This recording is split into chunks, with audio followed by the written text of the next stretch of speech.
Today we're going to talk about water as a solvent. So water acts as a differing solvent depending on the particular substance it is interacting with. For example, water is a pretty poor solvent when it comes to nonpolar substances. It does not interact well with and does not dissolve well nonpolar gases, aromatic moieties, so compounds with aromatic groups on them, or aliphatic chains. These are, for example, long hydrocarbon chains that we'll see when we talk about lipids. But water is a very good solvent when it comes to charged and polar substances. Remember the old adage that like dissolves like. Water is polar and it can interact with and form hydrogen bonds with other polar substances. These include things like amino acids, peptides, small alcohols that have those hydroxyl groups on them, and even carbohydrates or sugars. So it's going to be very dependent on the types of group that are on the molecule, and generally if it's charged and polar versus nonpolar. Here's a look at some gases that are known and their solubility in water, and you can see how strongly polarity affects solubility. Things like hydrogen sulfide and ammonia, which are quite polar, dissolve very readily in water. But then as soon as you change to carbon dioxide, a nonpolar molecule, or oxygen or nitrogen, solubility drastically drops. Now, nature does have clever ways of having these molecules like oxygen and carbon dioxide and even nitrogen transported within biological systems, even though they do not dissolve well or interact well with the aqueous environment of the biological system itself. So here you can see some other examples of polar groups, nonpolar groups, and also amphithetic biomolecules, and how they then are going to interact in their aqueous environment. For example, glucose, a carbohydrate, is quite polar. And let's think back to organic chemistry. You can see it has many alcohol groups decorating the outside of it. These alcohol groups are the regions of polarity and the areas that can, in fact, hydrogen bond with water. Some amino acids like glycine or aspartate have on their own these charged areas of positive and negative charge. These charged areas again can interact with the polar nature of water. Even other small molecules like glycerol, for example, look at its functional groups. It has alcohols on it. Again, an area that is polar and can hydrogen bond with water.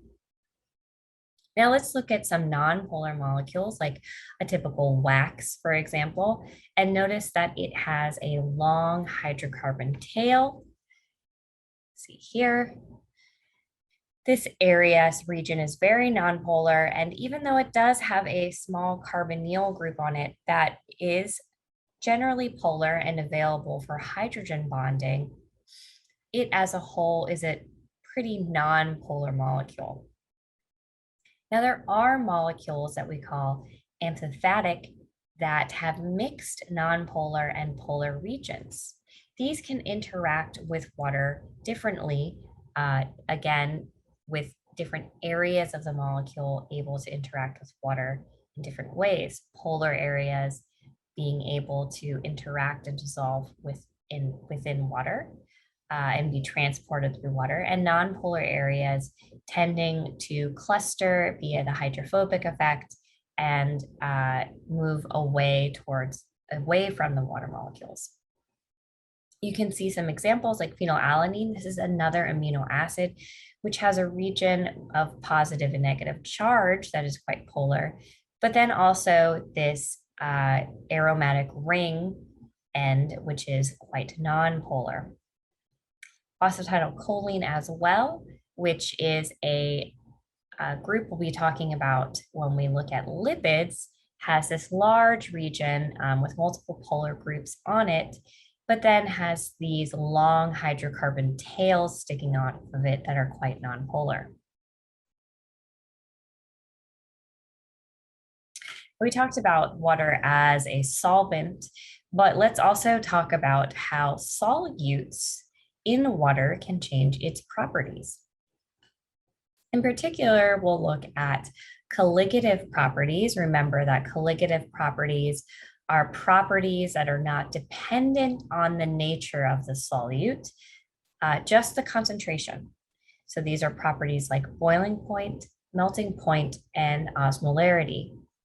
So just the concentration of the solute in the solvent can change these properties.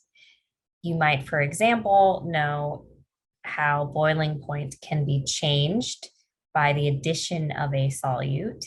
For example, if you put salt in water when you are trying to boil it to make, for example, pasta.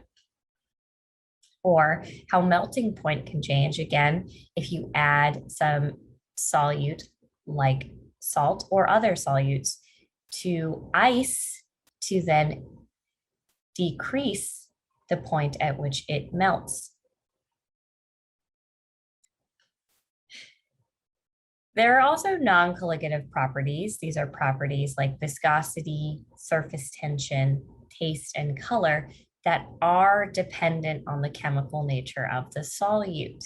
So, for example, with surface tension, this is an interaction that's occurring to cause surface tension within a solvent, and it's dependent on the ability of that molecule, that solute, to interact with this non-covalent bond, causing surface tension.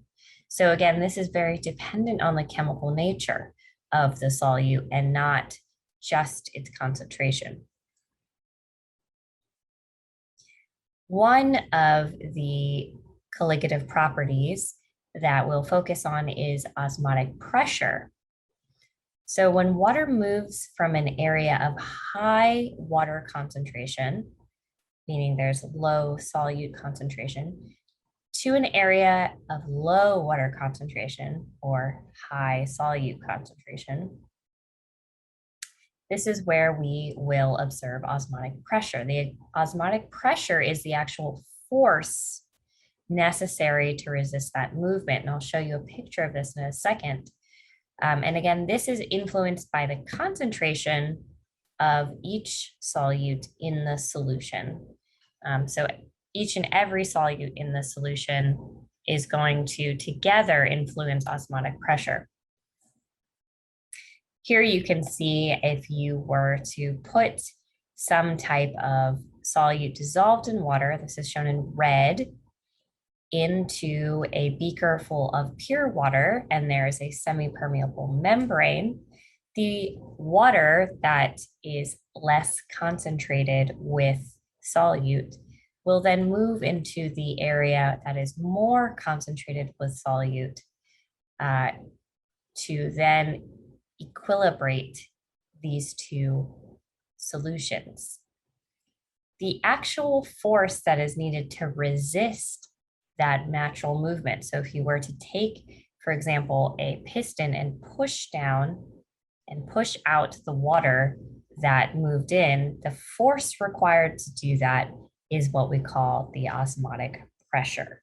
That is where that name comes from.